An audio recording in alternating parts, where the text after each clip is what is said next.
C 零自爆作为迪达拉的究极大招，其爆炸范围足足有10公里之广。可就算是如此厉害的招数，佐助都能借助万蛇逃脱。那么除了佐助外，还有谁可以做到全身而退呢？第一位大蛇丸，先被佐助斩杀，再被又拿去泡酒，留下的小蛇也没躲过黑岩天照的炙烤。可就当大家认为大蛇丸已经彻底下线时，他却完好无损地出现在了4战之上。所以即便他被炸成渣渣，不死不灭的他，也能凭借着事先种下的咒印之力复活，是连辉夜姬见了都头疼的家伙。第二位波风水门，以时空间忍术飞雷神闻名的他，想要躲过 C 零自爆简直不要太轻松。5秒 CD 冷却的天道超，在水门面前都是渣渣。别说10公里爆炸范围，就算是100公里又如何？只要不波及到木叶，就爆炸那点功夫，水门早回家喝下午茶去了。而这便是回家水门的厉害之处。第3个奇木卡卡西，不管是超音速导弹还是须佐能乎的箭矢，卡卡西都能用神威之力将其转移。变身黑色球体的迪达拉，无疑是一头待宰的羔羊，将其拉入神威空间，简直易如反掌。至于带图有没有在里面睡午觉，那就不好说了。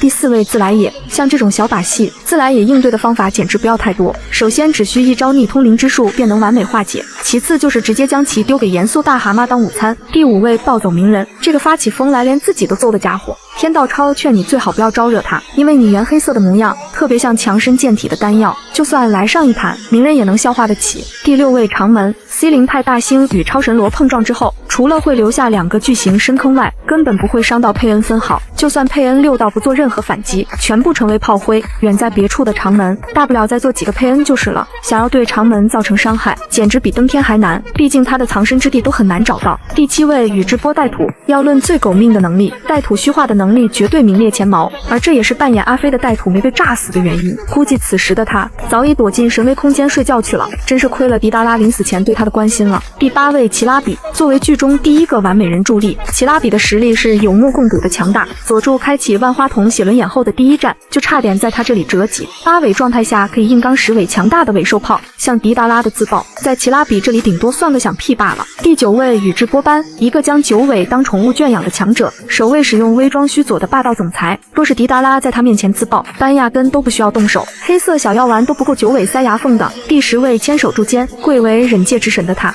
曾不止一次爆锤过宇智波斑，一到9尾这玩意还能杀人，就是从他口中说出来的。当迪达拉展示自爆时，柱间只会静静地坐在千手佛陀上，感叹着生命的脆弱。以上这些还都是4战之前的战力，随便一位都不会让迪达拉活过3个回合。若是在4战之后，那么小迪的大招真就成为平 A 了。毕竟在那个诸神黄昏的年代，就连尾兽都是没有话语权的，主角光环都是会掉色的。